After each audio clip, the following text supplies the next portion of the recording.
Hello guys, my name is Sandip. I'm a physics faculty at IIT-JEE. And if you do remember, we have started our chapter which is laws of motion, and it's Newton's law of motion, we can say, right?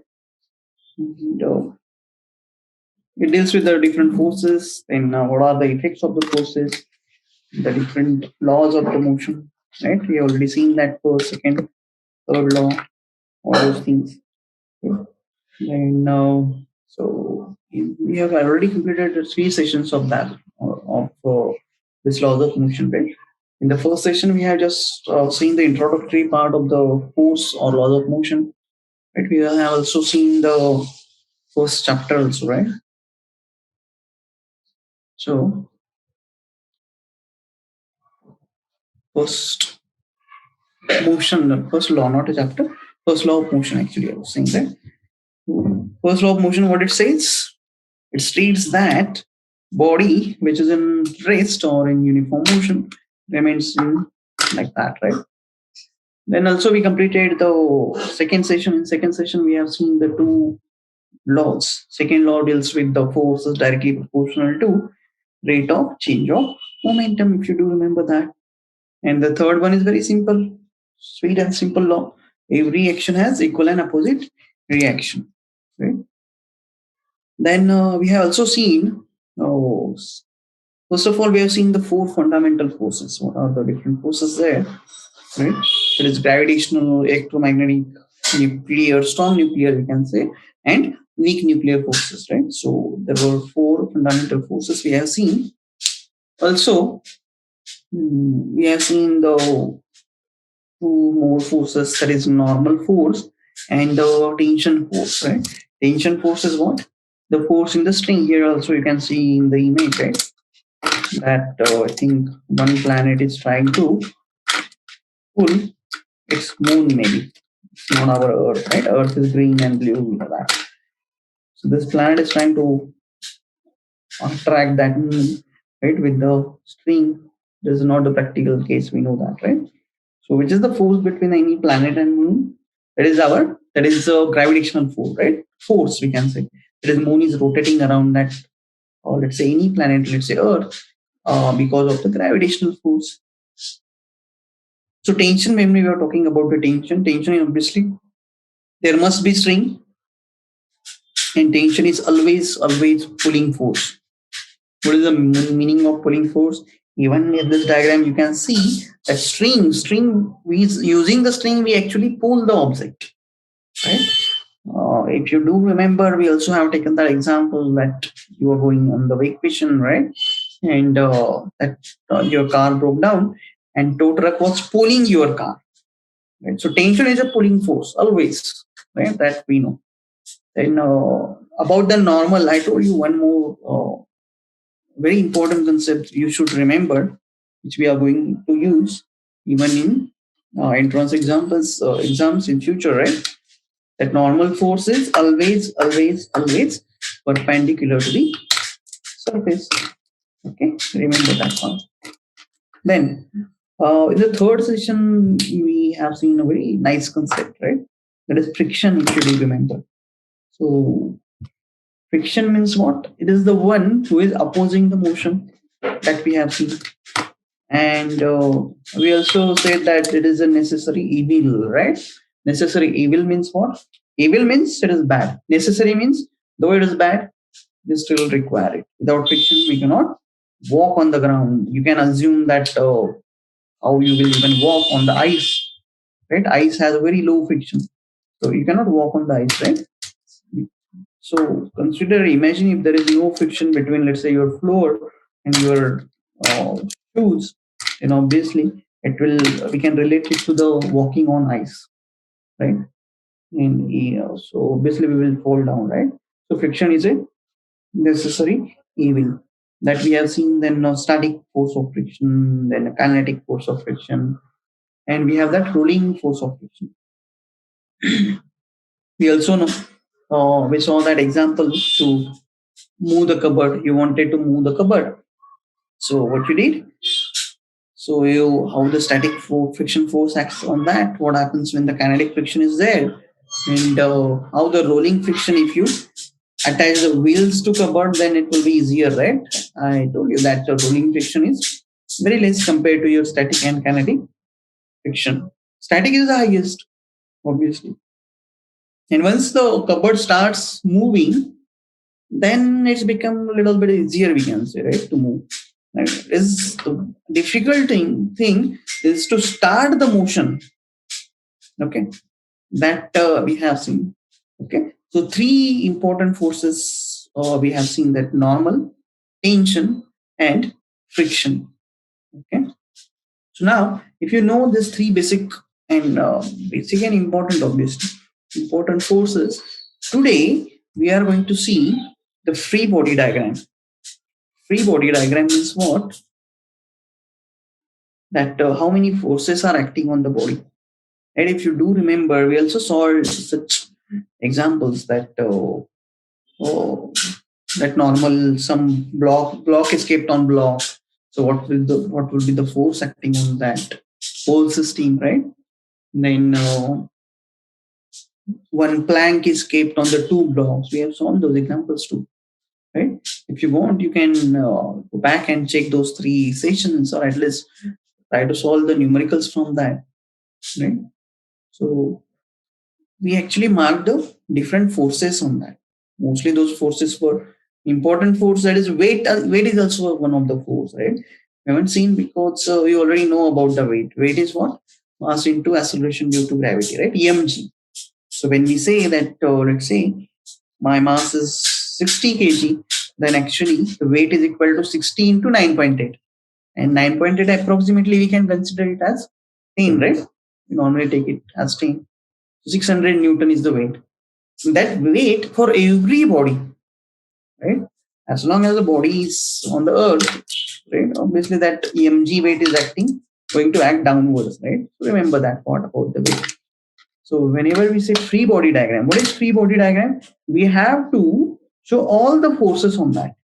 And why we have to do that?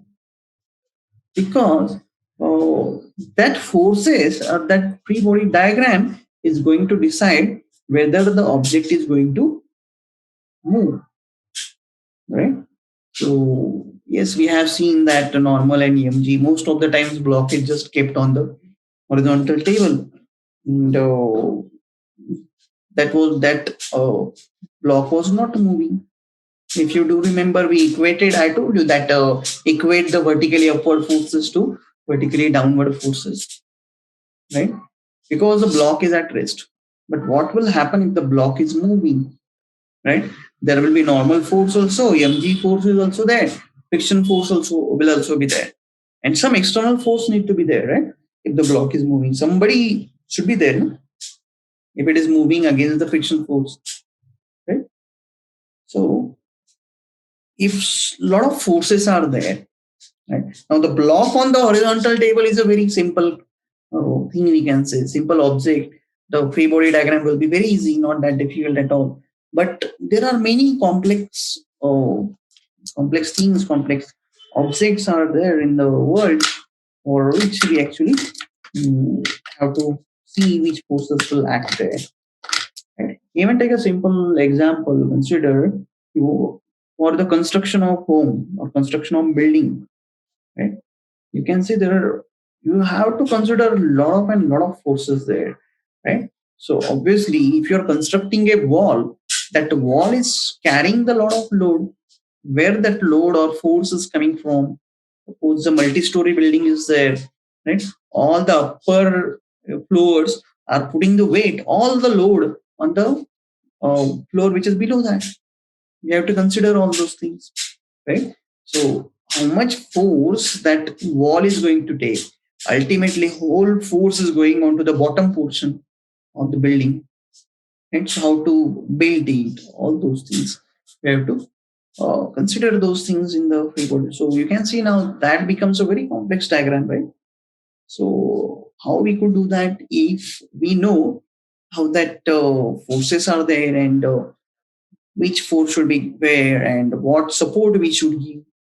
Right? We need to consider all those things. So therefore, we need the understanding of the free body diagram. And remember, this free body diagram is useful for you not only in ninth, but 11, 12, entrance exams, even in the engineering. Even in the engineering, these courses are very important. As I already told you about the construction of building. Construction of building is a civil engineering, right?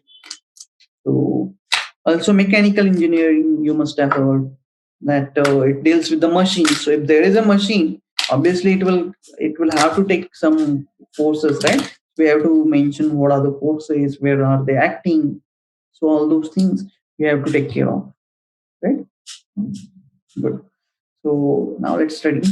Let's see what is free body diagram and what is the translational equilibrium. So equilibrium means what? Right? The normal word suggests equilibrium means, so we can say, let's say body is at rest. Now, may not be at rest. We can also say body is at motion. But translational equilibrium means what? That total force, external force we are talking about. Total external force acting on the body is zero. Net force we can say. Right? We'll see that obviously how the translational equilibrium works. Then the application of bodies on, acceleration of body on application of forces. Now we already know the formula for force is equal to mass into acceleration, right? So you can easily calculate it. We do say that mass remains constant, right? But is it possible that mass will remain constant every time? Right? Mass of the body will remain constant every time. Normally, we do take the mass of the body as constant. And it's true in most of the cases when we talk about the, let's say, bike, when we are riding the bike, speed is there, acceleration is there, mass is not going to change, right? Even though you increase the speed, right? For most of the objects, we can say yes, mass is constant. So we can use the direct formula force is equal to mass into acceleration. But there are some complicated systems also where that mass also becomes variable. That time we have to change our force is equal to mass into acceleration a little bit. We cannot directly use force is equal to mass into acceleration in that case. Why? Because mass is not constant. Here you can see on the screen that rocket is flying, right? So if you do know how to launch the rocket, right? So you would have seen that gas gets ejected there, right, from the rocket, right, and whole explosion type thing is there. And what is actually happening that the gas inside the rocket is actually applying some force on the ground. And what we know, because of the Newton's third law, every action has equal and opposite reaction. In that case, if the rocket is applying force, can we say the ground is also applying the force on the rocket? That's correct, right? So yes, rocket, if the, what will happen? The ground will apply the force, we can say, and yes, that rocket is going to go away. It also needs one more actually principle, that is the conservation of momentum. But anyway, we are going to see that in the next session. We do know about the momentum, right? Momentum's formula is equal to mass into velocity. But what is conservation of momentum and how this rocket is going to take off? That we are going to see in the next portion, next session, we can say. What I'm trying to say in this case for this from this diagram is that if you look closely, that blue color portion is representing the gas available there, right? So consider the mass of the rocket is m and the mass of the gas is small m. So this is the, can I say this is the total mass initially? Now, can you see when the gas is getting ejected, what will happen? That mass of the gas will decrease. Simple. So, is this mass of the rocket plus gas system is remaining constant? No, it is not remaining constant. It is changing. So, as I was saying, most of the times we are going to consider yes, mass is constant, but not this case, right? In this case, mass will be variable. Okay. So let's start. So let's first talk about the free body diagrams and how to draw this. Remember, there's a very, very important part of your this chapter, or even you can say the whole physics, right? Free body diagrams. You should be able to draw all the forces on the any body. So let's consider the very basic example. If the block is kept on this, let's say, horizontal platform, right? And let's say it is a 5 kg block. So this block is 5 kg. So free body diagram means this is the system. In system, there are two things. Let me draw the whole table there.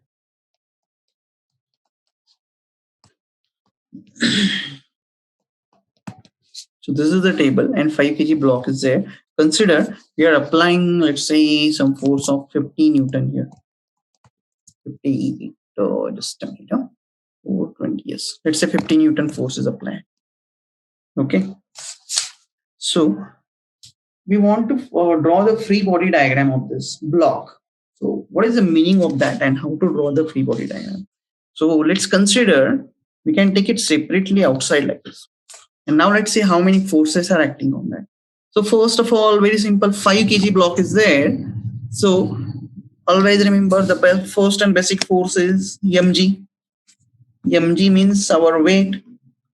Weight is equal to mg is equal to 5 into how much? Let's consider 10. That is 50 Newton, right? So let's say 50 Newton force is acting on that block, first of all. Then who is applying that force? Obviously, Earth is attracting that block, right? Okay. Then there is another force which we already studied, normal. Where is the normal? Normal is acting like this. So you can also show it separately, or we can also show it like this. This is 50 Newton force. And let's say this is normal force, right? So instead of writing 50 Newton, just let's say now mg is acting downward like this, right? So mg is acting downward. External force 50 Newton is acting. Let's call this as EF. So EF is equal to, let's say, 50 Newton. So in free body diagram, I can show another force, that is EF. And one more force is acting here. Which one? Yes, if you do remember, we studied in the last session. The one more force acting on this block is frictional force.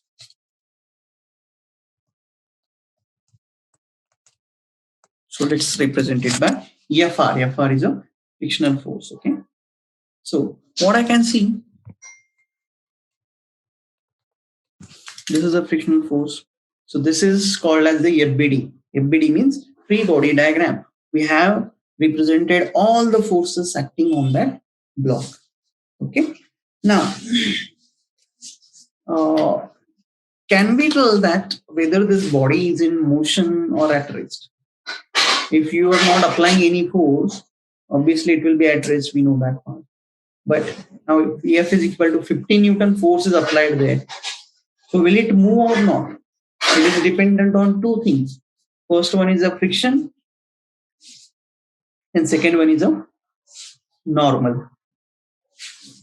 And normal is dependent on what? Normally, it is generally it is dependent on mass, we can say, right? Okay. So consider, let's take the mu. Now it's not necessary that it is a static force of friction or kinetic force of friction, right? We can just represent it by Jeffar, right? So let's say mu is given as 0.4. Okay. And first of all, we will need to find whether this object, this block, is moving or is at rest. We have seen this in the force of friction. What we have seen that if the applied force is more than maximum force of static friction, what we call that? We call that as a limiting force of friction, right? If the applied force is more than limiting force of friction, yes, that body will move. Otherwise, it will not move, right? So remember, when we say that body does not move, can I say it is in translational equilibrium? Yes, because all the forces will equate each other. Right? Anyway, so first of all, let's see whether this body is moving or not. For that purpose, I will need to find the FR. FR means what? Let's write it here. FR is mu n, right? I know that formula. And in this condition, what we are going to do, one thing I'm very sure of, that that block is not going to go vertically like this. So if it is not going vertically, right? So can we say that vertically forces, whatever are the forces vertically, they are equal? Yes. So let's equate vertical forces. So how we can do that? Equate upward force to downward force. So upward force is En, downward is mg. So this becomes mu mg. We have already did this in the previous session also, right? So mu is how much? 0.4. Mass is how much? 5. What is g? We can take it 10. Right? So if you calculate this will become 20 Newton. So friction force, or we can say this is the limiting force of friction, right? So limiting force of friction is 20 Newton. Or now let's just say it is FR, because we don't even know whether this mu is given as kinetic force of friction, sorry, coefficient of kinetic force of friction or coefficient of static force of friction. So just write it as a FR. And what we can say, yes, FR is 20 Newton in this case. So if the FR is 20 Newton, applied force is 50 Newton, what I can say, yes, that object is going to move. So if the object is moving, we have to show one more thing here, like this. This is the acceleration, right? So in this section, the third point is actually the acceleration due to the forces, right? This is the concept, right? So when we say acceleration, how to calculate the acceleration? Again, as I said, already told you that I'm very sure that it is not going to move up. Therefore, we equated n is equal to mg. So where it is going to move, obviously it depends on which force is greater. So now on the right hand side, we can see the force is 50 Newton and friction is how much? Only 20 Newton. So what is the F net, you can say?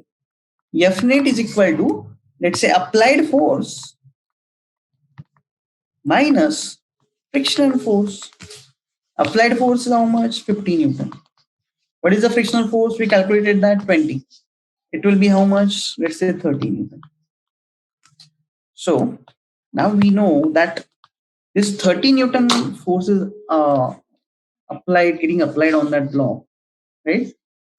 Actually, we are applying 50 Newton, but 20 Newton goes to overcome the friction, right? So actual the net force is 30 Newton. So if you got this 30 Newton, then what will be the acceleration? With what acceleration this block is moving? How to decide that? So we already know now F net is how much? F net, if F net is 30 Newton. Now F's formula is, I know the F's formula is ma, right? So ma will be 30 Newton. Or acceleration will be how much? 30 by m. M is 5 kg. So can I say acceleration becomes 6 meter per second square? Right? So a block is moving towards the right side with the 6 meter per second square. Okay. So this is very simple, and how actually we can calculate this type of questions. Okay. How to calculate the acceleration, how to draw the free body diagram, right? So actually we have completed most of the concepts of your this session. And this session talks about the equilibrium. Here I can also write, this is the vertical equilibrium. Why vertical equilibrium? Because it is not moving vertically. It is not moving vertically, so it is vertical equilibrium. So there are hardly 3 concepts in your session that about the free body diagram. Now we know how to draw the free body diagram. Right? If this force is greater, we have to show this by acceleration A also. So mark all the forces, whatever forces are there. We know that. Then we also know what is the equilibrium. Now this is only in vertical equilibrium. Then consider if the frictional force is also 20, applied force is also 20, right? What will happen? Right, left force will become same. So they will also provide you the equilibrium. We can say the whole body is in equilibrium, right? So we can say in that case, F net is equal to 0. And if it is not 0, if it is not in equilibrium, we should be able to calculate the acceleration too. For acceleration, what we need? We have to find the net force acting on the body. Net force means obviously what we have to do. Opposite forces, just subtract the small force from the bigger force. So 50 was bigger, therefore I subtracted 20 from the 50, 30 Newton on the right side. So I shown the acceleration's direction in the right side. So whichever is the bigger force, obviously the object is going to move in that fashion. Very simple, right? Now let's consider. Let's take another example here. This is the 5 kg block, and this is the 2 kg block. Okay. And now let's try to apply, let's apply 10 Newton force. And let's simplify this question here. Let's mention that this surface is smooth. When we say the surface is smooth, remember frictional force is equal to 0. What we are saying, in this case, we are not going to consider any friction force. Very easy to understand. Right? Okay, instead of 10 Newton, let's take this as 20 Newton, little bit of bigger force, right? Now, first of all, what we have to do, we want to calculate the FBDs, right? So there are two objects. FBD means free body diagram. We can calculate the free body diagram for any object, every object in the system. Here, you can see in the first question, we have drawn the FBD, free body diagram for the block. We can also draw the free body diagram for the table also. Right? How? Let's try to draw the free body diagram of table in the first question. So this is the table, right? So what we have to do, we have to see how many forces are acting on that. Obviously, mg is acting there. Mg is always downward. But remember, the mass, when we say mg, mass, obviously, table's mass we will consider in this case. What is the other force? We know that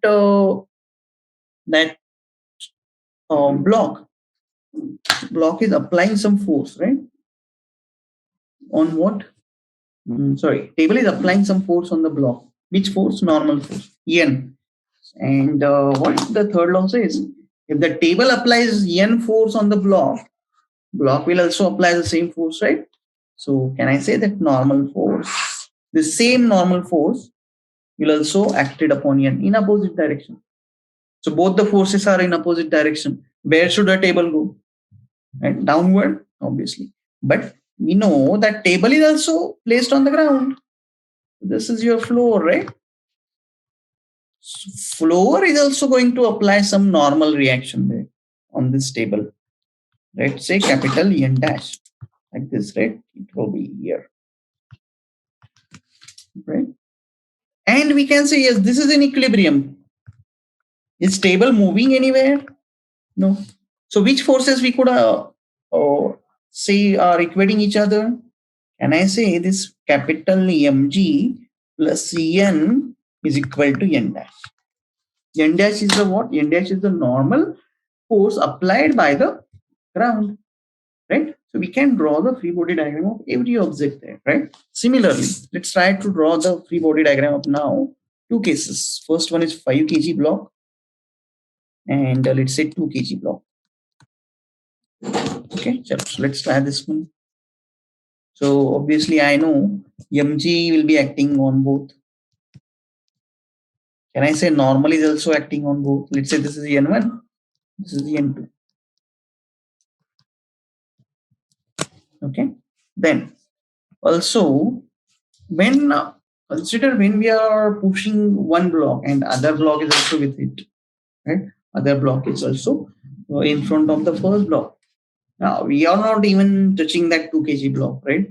But will it remain at rest if the 5 kg block starts moving? What will happen?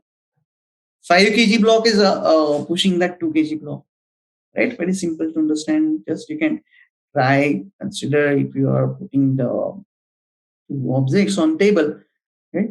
Consider your laptop is there, and let's say you keep your mobile in front of, let's say, laptop. If you apply the force on laptop, what will happen? Your mobile will also move if it is in contact with the laptop. So what is happening in that case? the second, that 5 kg block is also applying the force. Let's call this as N dash. Right? It is applying force N dash on the 2 kg block. Right?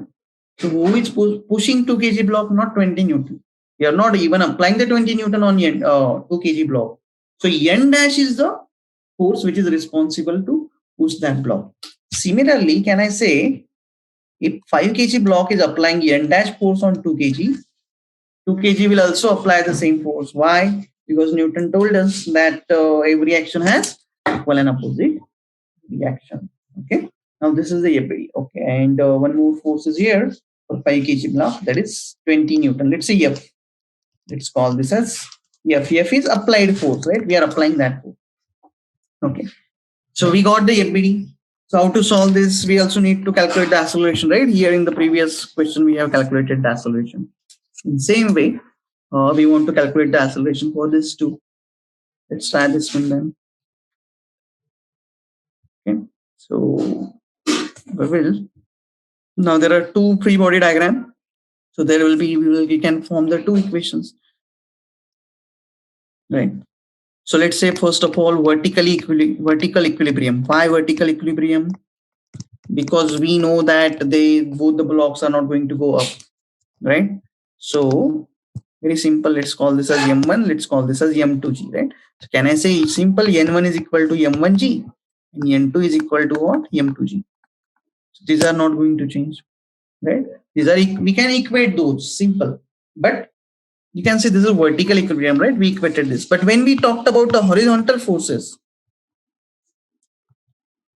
horizontal force, we cannot equate those. Remember this one. So what to do now and how to find the acceleration? There is no friction force, right? We have neglected the friction force. So it becomes a little bit easier, we can say. So what we can do in this case, first we are going to calculate the acceleration here. So what I'm saying, first of all, we will calculate acceleration. So obviously both the blocks are moving together. That part we already know. So can I say acceleration will be same for both? Yes. So yes, we can say acceleration is same for both. So what is the acceleration? So to find the acceleration, I know the basic formula for acceleration is equal to what? Force is equal to mass into acceleration. This is my basic formula, right? So how I can calculate the acceleration using this? Force upon mass. So when I'm saying that both the blocks are moving together, can I just consider for time being that it is not a two different blocks, 5 kg and 2 kg. Just consider it is a one block of mass 7 kg. And we are applying the 20 Newton force on that, right? So how I can write that? A, acceleration of the both will be, let's say, force upon total mass. So force is how much? 20. How much is the acceleration? Let's do one thing. Instead of doing this as 20, let's take a better value, 21, right? So it will give you the easier answer, right? So let's take this as 21. So acceleration will become 3 meters per second square. So what is the meaning of that? Both the blocks are moving with acceleration 3 meters per second square. So in free body diagram, I also have to include one arrow like this, which shows the acceleration. In which direction? In the applied forces direction. There is no friction. So obviously block will move in the applied forces direction. So both the blocks will show something like this, right? Now, when this vertical equilibrium, we don't have to worry about N1 and N2, right? Let's talk about the horizontal acceleration. Now we already calculated the acceleration, horizontal forces, we can say, right? So both the bodies, we are finding the horizontal forces. So when first body, consider first body. 20 is the applied force. So what is the F net? F net is equal to, can I say 20 minus, can I say N dash there? Yes, N dash is opposing force. Actually in the problem, we cannot even see the N dash. But yes, N dash is there because there is a normal between these two.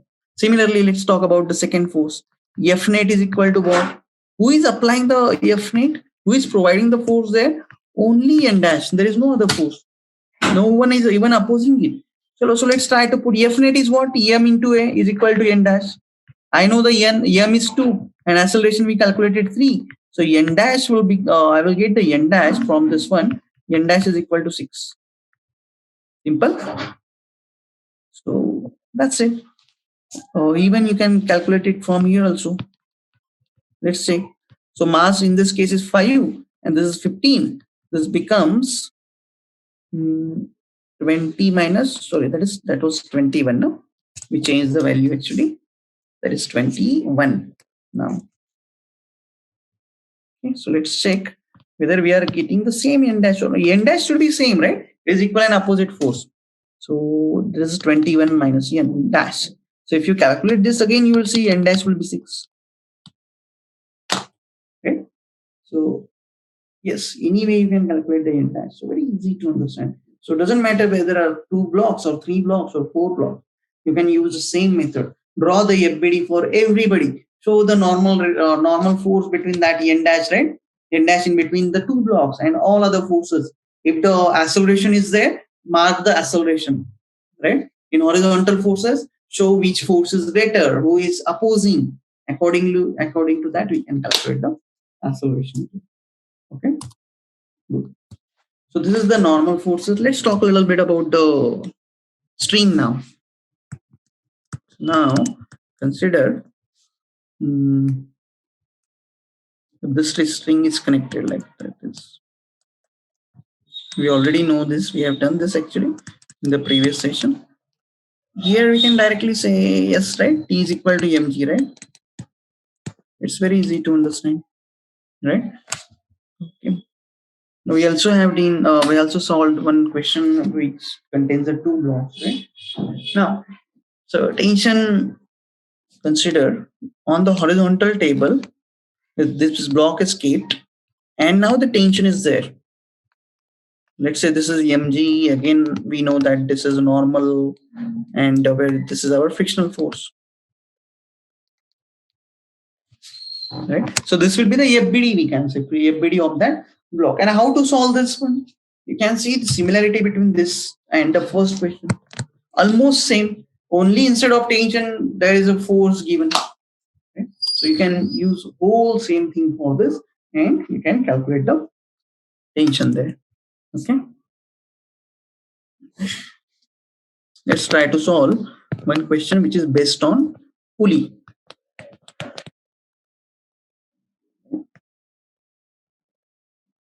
Let's see. Let's say this is 5 kg block and this is 10 kg block. Now we are going to draw FBD. FBD is here, right? FBD means free body diagram. First of all, I know that mg force is acting downward. Let's call this as m1g. Let's call this as m2g.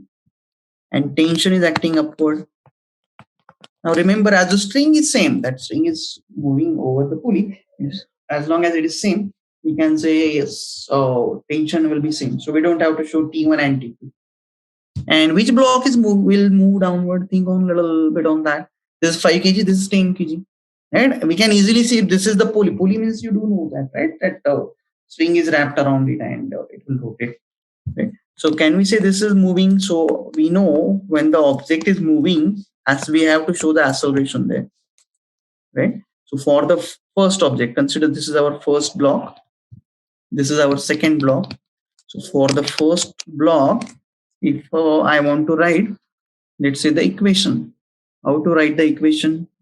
How many forces are there? There is no normal, no friction, nothing.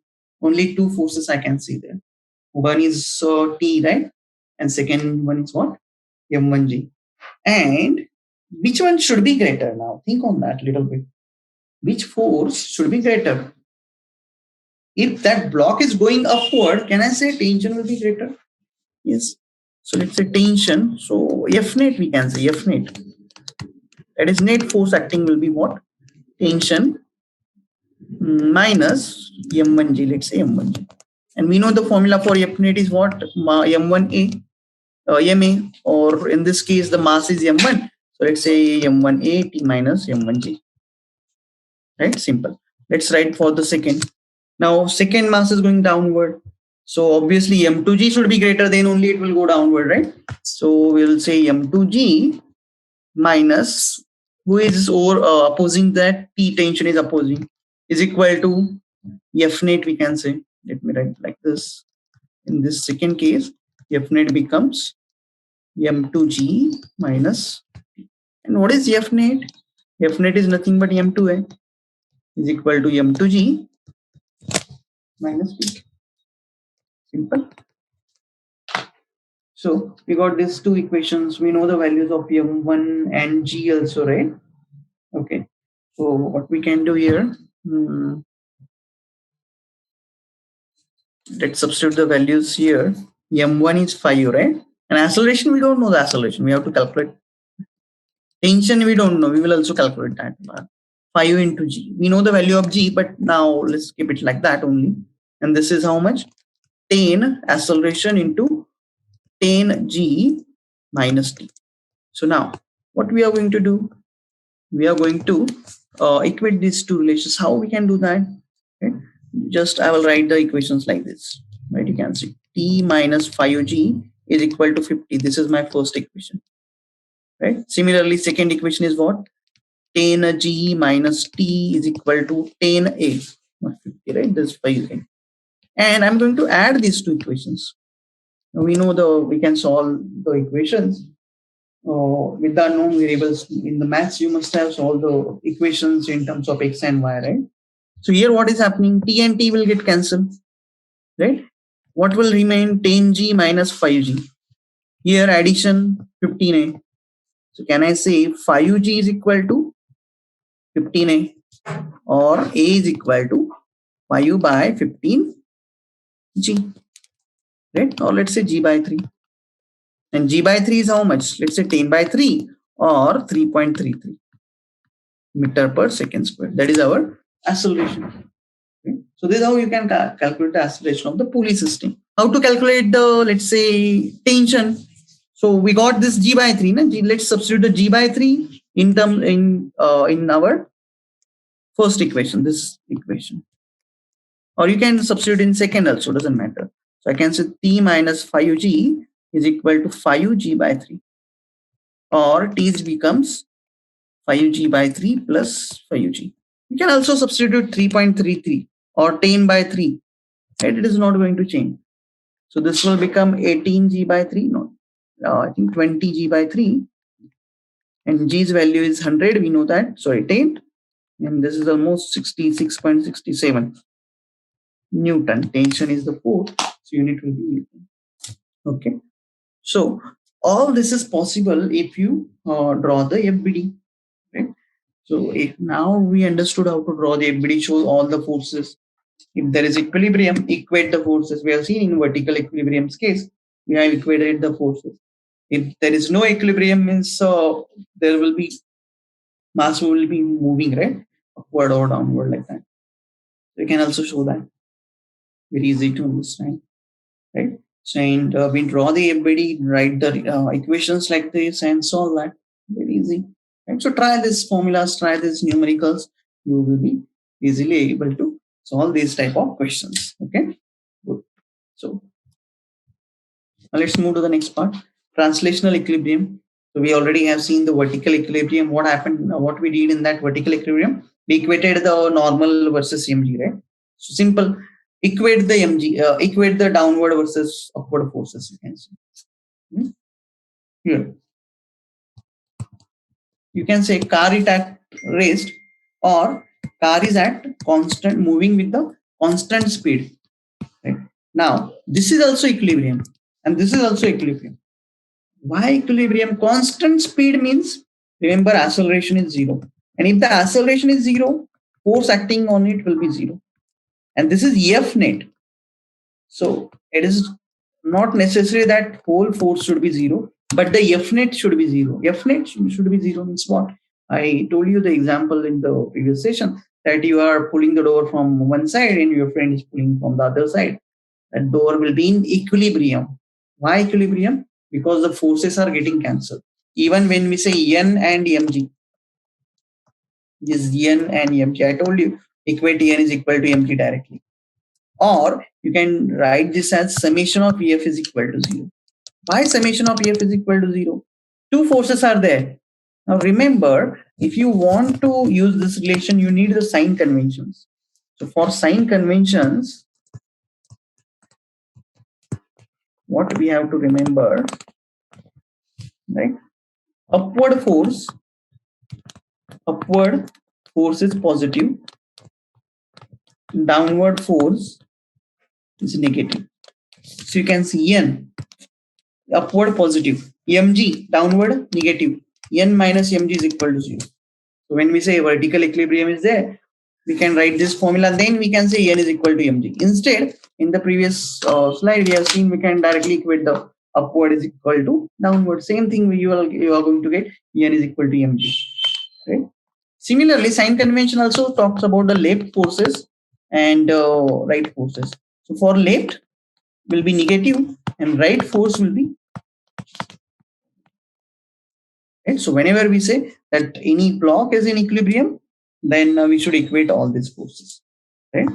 So simple thing, consider, let's draw the free body diagram of this first car. What we can see here, that mg, yes, mg is acting downward. Normal, we know now, normal acts upward. Now consider I'm attach the rope here and let's say apply the 10 Newton force, and the frictional force is also considered, appears 10 Newton there. Right? Now what we can say, if this, let's call this as EF only. EF and FR. EF and FR are equal. R is at rest. What we know, we have to do this summation of forces equal to 0. But again, there will be two things. One will be vertical, one will be horizontal. So whenever we say equate the forces, equate vertical forces and then horizontal forces. So use this relation, summation of EF is equal to 0. Upward force is normal minus mg again is equal to 0. So N becomes mg. Similarly, horizontal, what we can say, EF is positive, summation of EF is 0. So EF is positive towards right. EFR is negative, so minus EFR is equal to 0 or EF is equal to EFR. Right? Same thing you can also use the same thing in the car which is in motion. Doesn't matter whether it is in motion or not. Right? mg, N is there. If you are applying some force, car is running, right? So engine is applying some force in the forward direction. Let's say friction is also applied there. Right? But in this case, what we can see that acceleration is 0. So net force is 0. So again, you can use all these relations, even though it is moving. Right? There is no change in velocity. Acceleration 0. Force 0. Force 0 means net force is 0. So equate it to vertical equilibrium and horizontal equilibrium. Right? And this two totally gives you the translational equilibrium. Right? Very easy to understand. Now let's see. Acceleration of the body is on the application of forces. Now we already have calculated the acceleration also. We have solved some questions on this, right? Question on the blocks, then pulley question. So you already know now how to calculate the acceleration. So what is the basic formula? Basic formula is acceleration is equal to force upon mass. You can use that formula and calculate the acceleration. But we need the EF net for that, right? The very simple example is given there, right? There are two persons on the swing, right? First person is a very slim and second one is a second child, you can see, is a fat child. The same person who is giving them push to the swing, he is applying the same force. But what is happening in that case? That fat person is not able to get that much of swing, right? But slim person is easily getting push. Why it is happening? Because this acceleration is inversely proportional to mass. So if the mass increases, acceleration decreases. So you can see the speed will be less for this fat person. If the mass is less, acceleration will be more. It's a very simple concept. So not difficult to understand. Also, one more thing you can write, acceleration is directly proportional to force. If the force increases, acceleration will increase. It's very easy to understand now. If the force is less, acceleration will be also less. Right? Even in this our case, yes, consider when we use the 15 Newton, we got the acceleration how much? 6 meter per second square. If you use, let's say, 60 Newton instead of 50, what will happen? If this is 60, you have to change this formula. So 60 minus 20 will become 40, right? And if you substitute 40 here, it will become 8. Right? So what is happening? If the force is increasing, your answer will also increase. Right? Your acceleration will also increase. And the mass increases. If the mass increases, consider if this becomes 10 instead of 5, if I write this as 10, what will happen? Here the value will change. This becomes 10. This whole thing will become 40 Newton. Here it will become 40. And this will become 50 minus 40 will be 10. And this is 10 by my 5 becomes 2. Mass increases, acceleration decreases. Force increases, acceleration increases. That is what this formula is saying. Very easy to understand, right? So this is the acceleration of the bodies on the application of forces. So this is your whole chapter. Remember, try to solve as many questions on this, so you will be easily understand this PFBD. As I said, that is a very, very, very important point, important concept, not only for 9, 10, but also 11, 12, entrance exams, JEE, NEET, CET, and as well as your engineering, whether it is civil, mechanical, all these courses you are going to need. Okay, so study a little bit about that. So this is the whole theory part. Let's try to solve this question now. We already have solved the very nice questions, right? So I think this will be very easier for you. How much force is needed to accelerate 3 kg skateboard at 5 meter per second square? Mass is given 3 kg. Acceleration is given as 5 meter per second square. I don't think that you have any doubt in this now. A very easy question, right? 3 into 5 is 50. Simple. Then draw the free body for the object hanging from the ceiling as shown. So this object, let's take this object down here. What are the forces acting? This is M1G. And I say this is T, and T1 is the tension. And let's say this is T2. Right? If you do know how to resolve the component, you can also try to write this as, you can also resolve this component actually. Don't need to right now, just we can write the T1, T2 and FBD is like that, right? So don't worry about the resolution part. You don't know about the resolving component. Okay. Anyway, so this is how you can draw the FBD. Okay. So this is the whole thing about the free body diagram, accelerations, and the translational equilibrium. Okay. So very easy to understand. So I will recommend you to solve more and more numericals, more and more questions on that, and try to draw the free body diagrams.